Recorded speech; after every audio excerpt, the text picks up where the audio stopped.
আল্লাহর বন্ধু হতে হবে। আমাকে গত এই 2-3 সপ্তাহ আগে একজন ফোন করেছিল, ফোন করে বলছে, আরে হুজুর আপনি পীর বিরোধী মৌলবি। আমি ভুল বলছো, আমি সিস্টেম বিরোধী মৌলবি, আমি পীর বিরোধী নয়। বলে তাই? বললে হ্যাঁ। বলছে আচ্ছা তুমি কি কোনো পীর ধরেছো? আমি বললাম আমার পীর আমার বাপ। কথা বলেন, বাপের থেকে বড় পীর কেউ আছে? নাই, আমার বাপ হচ্ছে সব থেকে বড় পীর। বলে তাই? হ্যাঁ। আমি বললাম, আমাকে বলছে শোনো তুমি মূর্খই আসি, গাছে চাপতে গেলে ডাল ধরে চাপতে হয়, তুমি বিনা ডালে গাছে চাপতে পারবে না, তো তুমি পীর না ধরলে আল্লাহকে পাবে কি করে? পীর ধরে ধরে যেতে হবে। আমরা তাই নাকি?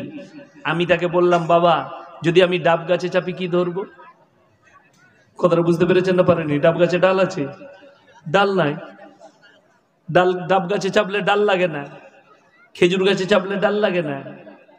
তো এই মূর্খর জানা নাই যে ডাব গাছে চাপবে ইয়াসিন। যদি বলেন হুজুর দলিল দেন, আমি এটা তো উদাহরণ দিলাম, দলিলটার পর শোনো। ডাইরেক্ট আল্লাহকে যদি পেতে চাও, আল্লাহ সূরা সিজদায় বললেন তাতাজাফা জুনুবুহুম আনিল মাদাজি ইয়াদউনা রাব্বাহুম খাউফান ওয়া তামআ। আমার নবীজি বিশ্ব নবীর হাদিস, যার নামাজ নাই তার ইসলাম নেই। আপনার জীবনে নামাজ আসেনি, আপনার মধ্যে ইসলাম নেই, এটা লিখে নিয়ে যান।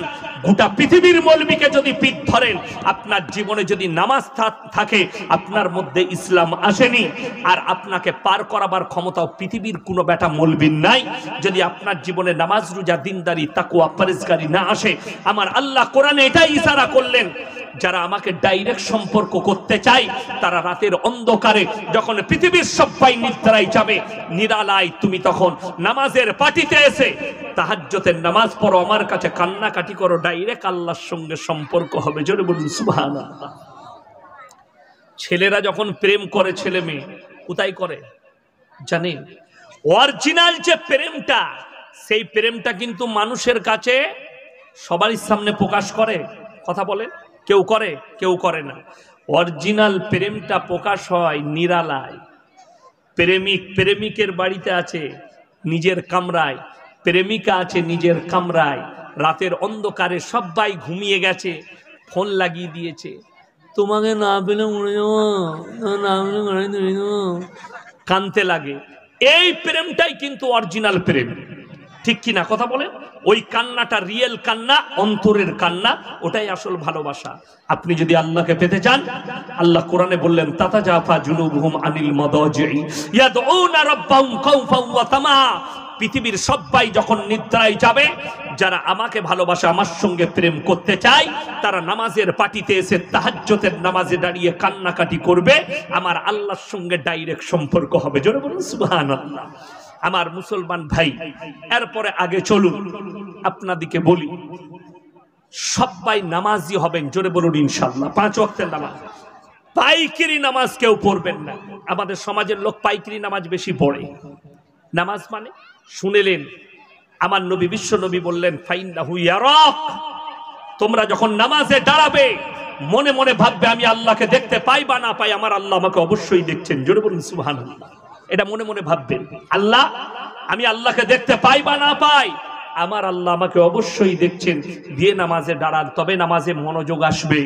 তা না হলে নামাজে মাছি তাড়ানোই হবে, মশা মারাই হবে।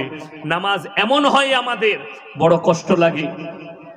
আসরের নামাজ পড়বে, বাজারে দোকান আছে, যেমনি আজান হয়েছে, আমাদের দেশের লোক আজান হলে মসজিদে যায় না, একামত দিলে মসজিদে প্রবেশ করে। তারা আবার চায়ের দোকানে বড় বড় ফতোয়া ঝাড়ে।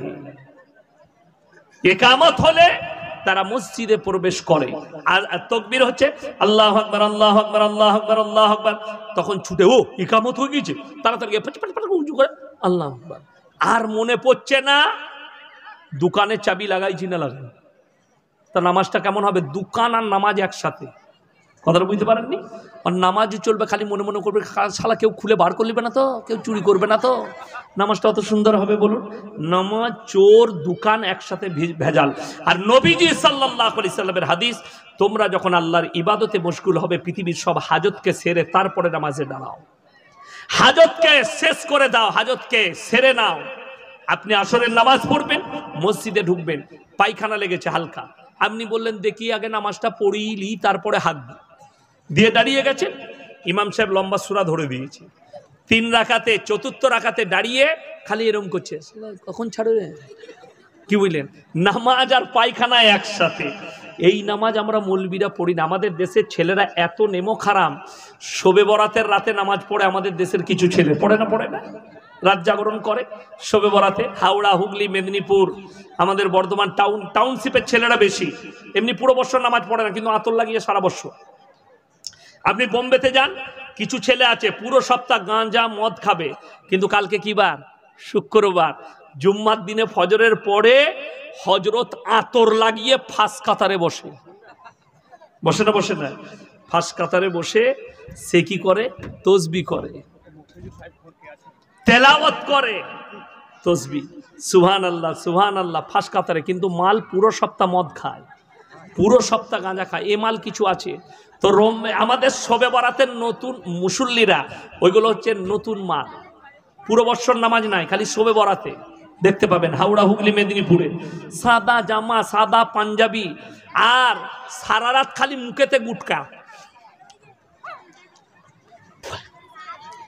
চা খাচ্ছে, গুটকা খাচ্ছে, হারামখোর। আর একবার করে গিয়ে কবরে গিয়ে কবর জিয়ারত করছে, কি বুঝলেন? পুরো রাত হয়ে গেল, আবার সকালবেলায় চায়ের দোকানে বলছে, হুজুর মসজিদের ইমাম সাহেব তো সারা রাত ঘুমাচ্ছিল। ইমাম সাহেব সারা রাত ঘুমিয়েছে, নামাজ পড়েনি।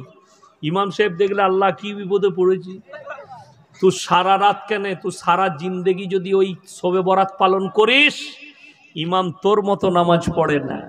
ইমামের 4 রাকাত তাহাজ্জুদের নামাজ তোর 400 রাকাতের থেকেও বেশি। কেন? তোর মতো পাইকিরি নামাজ পড়ে না। এই সারা রাত এককে দিলি চা নিয়ে গেছে ফিলাসে করে, নামাজ পড়বে নিয়ে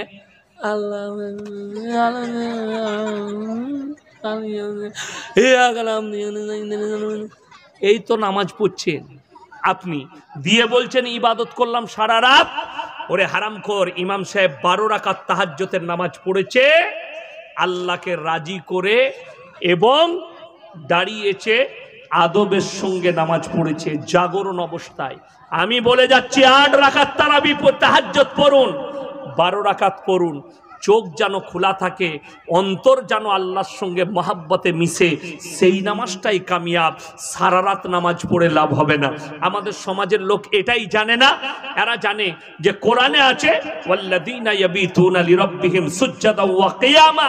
মৌলবীরা বলেছে তোমরা রাত জেগে তাহাজ্জুদের নামাজ পড়ো, সন্ধ্যেবেলায় রাত 10:30 11টার সময় বগলে পানির বোতল ভরে নিয়ে বউ বলছে কোথায় চললে গো?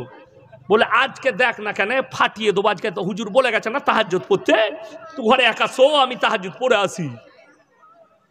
তুই খেলানি খাবি আর হুজুরও খাবি, শেষকালে আমি মার খাবো না। ওই তাহাজ্জুদ নয়, আমার আল্লাহ নামাজ শিখিয়েছেন নবীজিকে। জোরে বলুন সুবহানাল্লাহ। কোরআনে আল্লাহ বললেন ইয়া আইয়ুহাল মুযাম্মিল, প্রথমেই প্রশংসা করলেন, ইয়া আইয়ুহাল মুযাম্মিলু কুমিল লাইলা ইল্লা কালিলা নিসবাহু আও ইনকুস মিনহু কালিলা আও জিদ আলাইহি ওয়ারাত্তিলিল কুরআনা তারতিলা। ইয়া আইয়ুহাল মুযাম্মিল, প্রথমেই আল্লাহ প্রশংসা করলেন, হে নবী তুমি যখন কম্বল আবৃত্তি করো আর মেম্বারে বসো, পৃথিবীর কোন রাজা বাদশাকে তার সিংহাসনে কত ভালো লাগে না, আপনাকে এত সুন্দর লাগে। জোরে বলুন সুবহানাল্লাহ। আল্লাহ নবীজির প্রশংসা করলেন। কুমিল লাইলা ইল্লা কালিলা, উঠে পড়ুন কখন? নিসবাহু আও ইনকুস মিনহু কালিলা, অর্ধেক কিংবা তার থেকে একটু বেশি। রাত্রি 12টা কিংবা 1টা দিয়ে উঠো, বিবিরও হক আদায় হবে, আল্লাহরও হক আদায় হবে। আল্লাহ কখনো বিবির হক মারতে বলেনি, বিবির হক মেরে আল্লাহর হক আদায় করবে, আল্লাহ এটা পছন্দ করেন না। জোরে বলুন সুবহানাল্লাহ। বিবিরও হক আদায় করো, আল্লাহরও। রাত 12টা পর্যন্ত বিবির বিছানায় সময় দিলেন, রাত 1টা পর্যন্ত সময় দিলেন বিবির কাছে, 1টার পরে চলে যান, তারপরে আপনি সময় দেন আল্লাহর কাছে, আপনার কাছে। আপনি মুমিন হয়ে দাঁড়াবেন পাকাপোক্ত।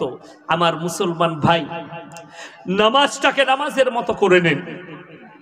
কোরআনে অপর জায়গায় চলুন, আল্লাহ নামাজীদের কথা বলতে গিয়ে বললেন কাদ আফলাহাল মুমিনুন, যারা মুমিন হবে তাদের 1 নম্বর গুণাবলী হচ্ছে আল্লাযীনা হুম ফি সালাতিহিম খাশিউন, তারা যখন নামাজ পড়ে খুজুর সঙ্গে নামাজ আদায় করে।